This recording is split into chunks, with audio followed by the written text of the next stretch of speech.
Welcome to A Healer in Every Home, Pandemic Edition. I'm your host, Begabati Lennihan. I'm a homeopath and holistic healthcare professional here in Arlington, Mass, and the author of several books. You can find out more about my practice and my books on my website, greenhealing.life. I'd like to share with you some of the information I've been sending to my clients, and the most important thing is that you are not helpless.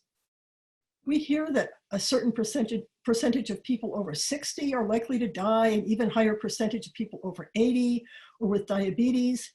And we end up feeling like we're in a big lottery that we have no control over. Actually, we have a lot of control. In my practice as a homeopath, I often find myself explaining the difference between contagion and susceptibility. Homeopaths definitely recognize the existence of microbes. We're not in science denial. But here's what's interesting to us. Say one person in an office leaves work early with flu symptoms. Even if the other 10 people in the office are equally exposed, maybe only a couple of them actually get the flu. They don't all get it. So to a homeopath, what's different about those other 8 people? And what can we do to shift ourselves into the resistant category instead of the vulnerable category? Here's another thing. The advice we're getting from public health officials is good. Definitely follow it about isolating, washing your hands, wearing a mask. And by the way, for the most fun musical accompaniment for hand washing, check out the Beatles on YouTube singing, "I gotta wash my hands." But all those public health directives have a negative focus. They're telling us to avoid doing things that might spread this mysterious, invisible virus over which we have no control except avoidance. As a result, we feel helpless and powerless. They're not suggesting anything we can actively do to make our immune system stronger. But there's so much we can do. I'm going to make recommendations in 4 parts. My own field of homeopathy, vitamins, herbs, and other supplements, superfoods, and stress reduction. We'll even end with a 10-minute meditation. Everything I recommend is documented, whether with research on its effectiveness for previous viruses, even coronaviruses, and yes, we've had coronaviruses before, or with historical evidence. This is my favorite resource. If you would feel more comfortable checking out the research first, you can research any health condition or supplement at greenmedinfo.com. First, in my own field of homeopathy, this is a form of natural medicine, safe, effective, inexpensive, with virtually no side effects. I'm recommending 2 remedies which are great for anxiety and supporting your immune system. Plus, reducing anxiety helps you focus and act more effectively to protect yourself. Arsenicum and gelsemium are 2 of the best anti-anxiety medicines that homeopathy has to offer. They both happen to be great antiviral medicines as well. For similar symptoms, like extreme fatigue, that feeling like a truck ran over you, that sends you back to bed for the rest of the day. Gelsemium is great for people who are nervous about disease, going to the doctor or dentist, going for a medical test, finding out about the results of the test. It was also the most commonly used homeopathic medicine in the Spanish flu pandemic of 1918, by far the worst epidemic in history, with an estimated 30 to possibly as many as 100 million deaths, far outpacing the current 77,000 deaths. People treated with homeopathy had only a 1% mortality rate. I feel that arsenicum is an even better match than gelsemium for our current national trauma. It's for fear of illness, fear of death, of lack of income, lack of money to pay the mortgage, lack of food, even lack of toilet paper, and I'm only half kidding about this last one. Arsenicum is actually being used in India. Check this out. The Indian government has directed its public health institutions to distribute it as a preventive. They're also recommending the use of Ayurvedic herbs, and both are part of their traditional healing system in India. That may be why the rate of infection is currently so low. Take a look at worldometers.info. We're not looking at mortality rates. This number is meaningless because it represents deaths per number of confirmed cases, but that ratio is artificially high because there are so many people with symptoms who've never been tested. So instead, let's look at deaths per thousand. And I apologize for using this term in such a heartless way because every death is a tragedy. If you go to worldometers.info and then click on coronavirus, which is right at the top, and then on countries, then sort by deaths per thousand, which is one of the far right columns, you'll see that Italy and Spain have nearly 300. The US at the bottom row in this view has 37. And then you have to scroll way, way down in the chart to find India with its current 0.1 per thousand. That's right, not even 1 per thousand compared to 33 or 300. And perhaps when this is over, we'll find out how much of that success is due to homeopathy and or their traditional Ayurvedic herbs. Please note, we can't claim that these homeopathic medicines can treat the current virus, only reduce anxiety and support your immune system. To take on a daily basis, try to get a low potency like 6C, 9C, or 12C. The number reflects how strong it is. If you can only get a 30C, which is the potency typically found in health food stores, take it less often, like once a week. A dose is 2 pellets. You can get both arsenicum and gelsemium online, and I'm not specifically endorsing this particular brand. It's the only brand that's widely available in the US, and you may have seen it in your local health food store. Honestly, both are good, and they both are known to help with viruses in general, with anxiety and with that extreme fatigue, like a truck just ran over you. However, I would only take one of them, choosing whether you're more worried about the medical aspect of this crisis, which would indicate gelsemium would be best for you, or the overall survival or scarcity aspect, which would point you towards arsenicum album to give it its full name. I would normally recommend going to your local health food store, but they've been out of them recently, and if so, you could easily order them from online suppliers. Next, let's look at supplements that are well researched as antivirals. Vitamin C is currently working in China.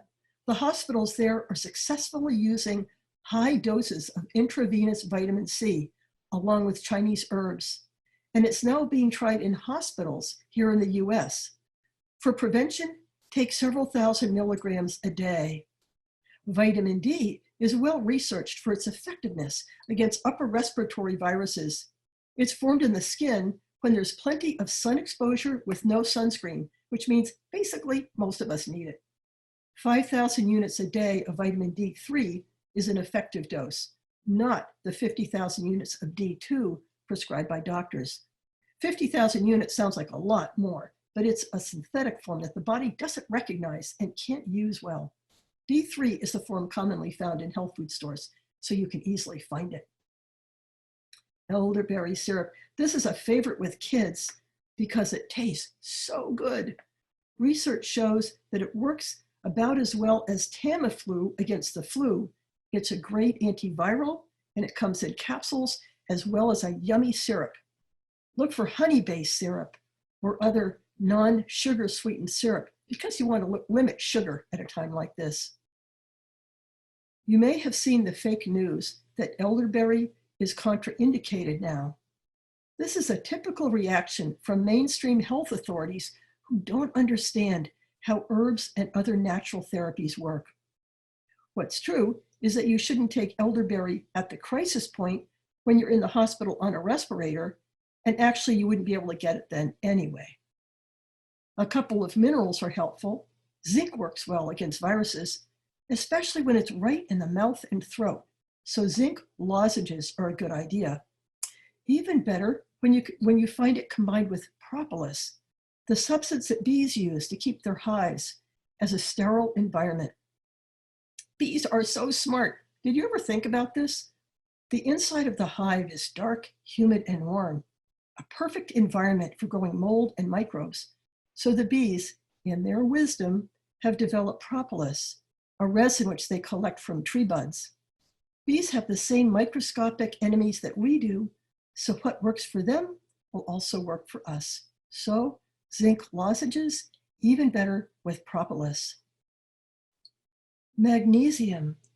Our best source is green leafy vegetables, and most of us don't get enough green leafies, so this is a good time to supplement.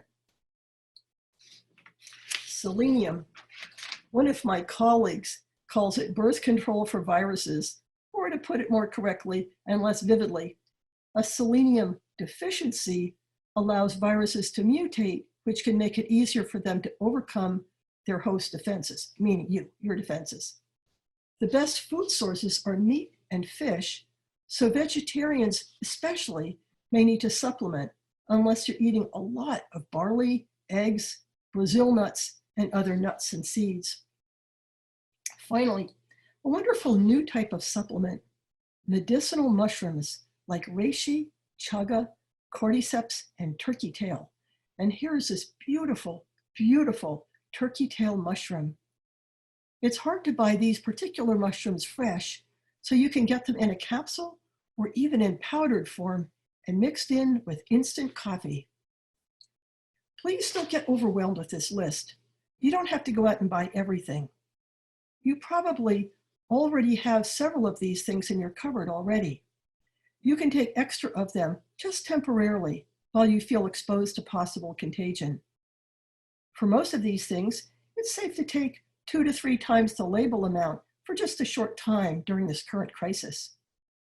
Vitamin C is the only exception I can think of. If you take more than your system can handle, it's not dangerous. It can just cause your body to react and say, whoa, too much, I'm gonna get rid of this stuff. And then you may get diarrhea, just temporarily. And the way to avoid that, split the doses. Take smaller doses throughout the day. So let's talk about foods with antiviral properties. No surprise, this involves eating a lot of fresh fruits and vegetables. And remember that the brighter the color, the deeper the pigment, the more likely they are to be beneficial. It's called eating the rainbow. And look at how beautiful they are with all their different colors. They're likely to be beneficial because the components in plants that cause the color are often also the medicinal compounds. Plants need to ward off viruses, bacteria, and fungi, just like the rest of us, and their defenses can work for us as well. A group of Korean scientists has isolated the specific plant compounds that worked against past coronaviruses, and I won't bore you with the long scientific names, but here are foods that are especially high in these anti-coronavirus substances. Onions and garlic. And I'd like to share my own secret to social distancing. Eat an entire bulb of garlic every day. Well, maybe I don't eat an entire bulb, but definitely more than a few cloves. Here's another secret: minced and sauteed in butter, which I call my 5th food group. If I were in charge of the world, we would all eat garlic and nobody would care. Actually, if I were in charge of the world, there are a lot of changes I would make. This would be high on the list. Green leafies, we just talked about, which we already talked about as a source of magnesium. Here's a couple more. Broccoli and peppers, 2 other vegetables high in these anti-coronavirus substances. Apples and grapes. I know these pairs seem a little arbitrary, but remember they're the best source of the specific compounds that the Korean scientists found to be most active against coronaviruses. Green and black tea, you probably already know for their health benefits. And flax seeds and red wine. And look at those beautiful deep red grapes being crushed for wine. Remember what I said about the most medicinal foods having the deepest color? So those are the foods that contain antiviral substances found by Korean researchers to be specifically active against coronaviruses. Let's look at a few more that have general antiviral or immune support substances. These are foods that could be considered medicinal herbs, except you cook with them. Garlic and ginger, turmeric, cilantro, raw organic honey, which contains propolis. more immune-boosting culinary herbs, such as parsley, sage, rosemary, and thyme. Simon and Garfunkel were right, and also oregano. These all support immunity through antimicrobial, antibacterial, and antiviral actions. If you like even one of these, just get in the habit of adding it to your soups and stews or herbal steams. Some of them taste great on pizza. And again, please don't get overwhelmed by the list. Consider, among the many foods we're talking about, notice the ones you like best. The foods that make you really happy. Eat more of those. You don't have to eat all of the ones on this list. Finally, stress relief. Exercise. Get out in the fresh air at a safe distance. Be kind to other people. Sing. Make music. Be creative. Laugh and share funny things with others. Take deep breaths when you're feeling anxious. Deep breathing is calming just by itself. So this leads us into meditation, which is so great for stress relief. And I'll give you a 10-minute guided meditation. This is a heart center meditation based on the writings of my spiritual teacher, Sri Chinmoy, who always provided meditation instruction for free. When you're getting ready to meditate at home, try practicing concentration for just a couple of minutes to calm your busy day mind. Let's try concentrating on a candle flame, which represents your own inner light. So if you'd like to try this with me at home, start by sitting with your back comfortably straight, breathing slowly, deeply, and gently in a way that's comfortable for you. Focus on the candle flame. Feel like you're focusing all your mental energy, all your mental intensity on this one point. Imagine that you're piercing the flame with the intensity of your concentration, like shooting an arrow with a bow.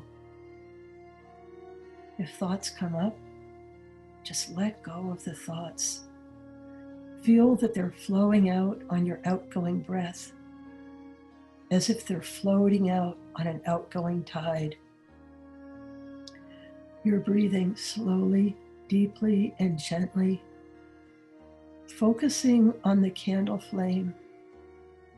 Feel that nothing else exists, letting go of your thoughts, letting them flow out with your outgoing breath, as if they're floating out on an outgoing tide. Just try this for a minute.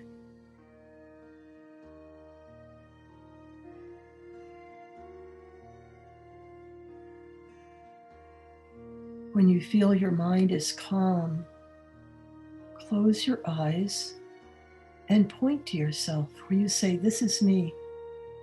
Most people point right to the center of their chest where their heart is. We don't point to our minds, we point to our heart. So try this. Try pointing to the center of your chest, and then actually touch your chest in the middle of your breastbone. Imagine little doors opening wide at that point, right in the middle of your chest, so that your breath can go directly into your heart. Imagine it's not going through your mouth or nose. Your breath is flowing into your heart. You're following your breath to a point just behind your breastbone, in front of your spine, in the center of your chest. And you're imagining there a beautiful golden glowing light in the center of your chest. This is your heart center, or heart chakra, the energy center, which is the center of your love, inner peace, kindness, compassion, inner strength, all these qualities we need. Feel that you're resting in this golden glowing light in the center of your chest.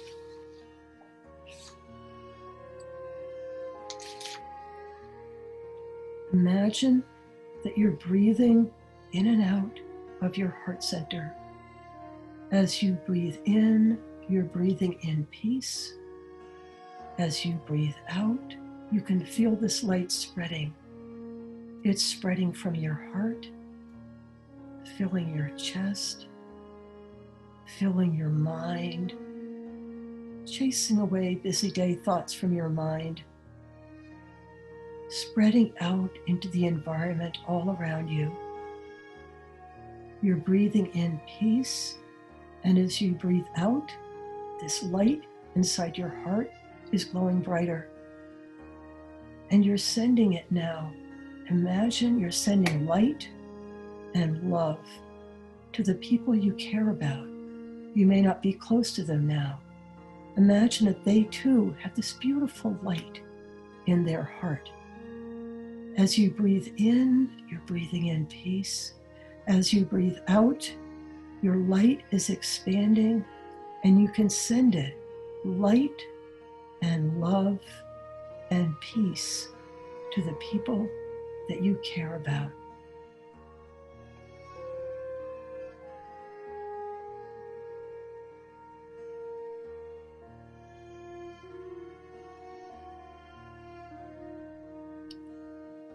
Next, send your light and love and peace to the parts of the world where people are really suffering now. Imagine that people on the other side of the world can receive strength and peace as you send it from your heart to theirs.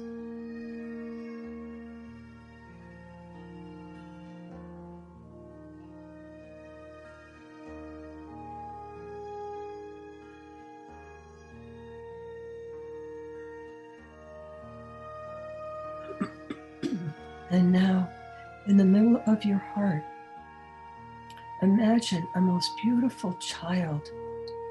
This child is smiling and smiling. Imagine this beautiful child represents your inner being, your spirit, you may call it your soul, your real self. Imagine this smiling child. As you breathe in, feel you're breathing in the love of the universe. As you breathe out, the radiance of this child's smile radiating all around you. Imagine all the people you come in contact with are touched by the radiance of your inner child. This smile, sending love, sending peace, strength, healing, goodwill, radiating from the center of your heart. You're imagining this beautiful, beautiful child in your heart. You can call it your inner being, your inner child, your real self, your soul. You're sending love and healing all over the world from your beautiful inner child in your heart.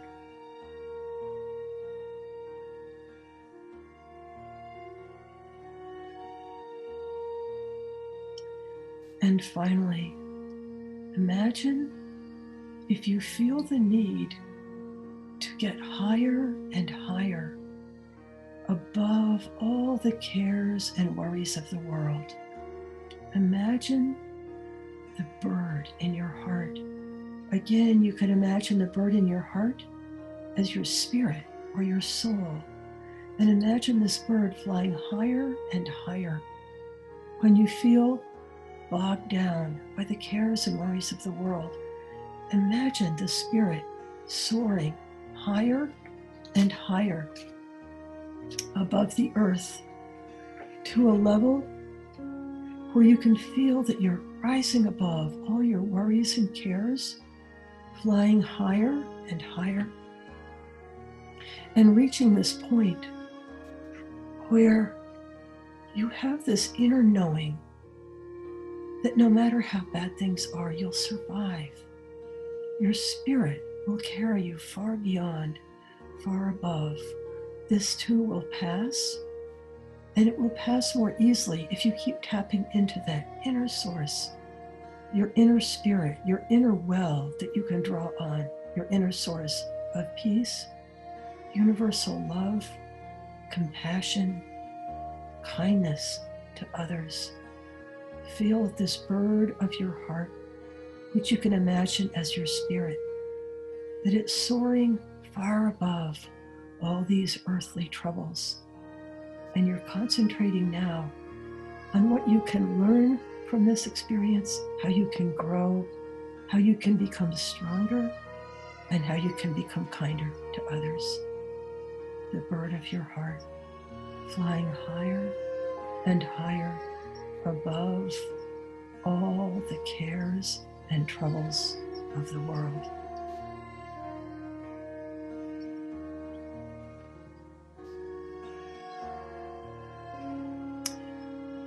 And when you're ready, you can open your eyes, come back to your everyday reality, and feel that you have stored up deep inside your heart the inner peace and strength and love that you may have gained from this meditation.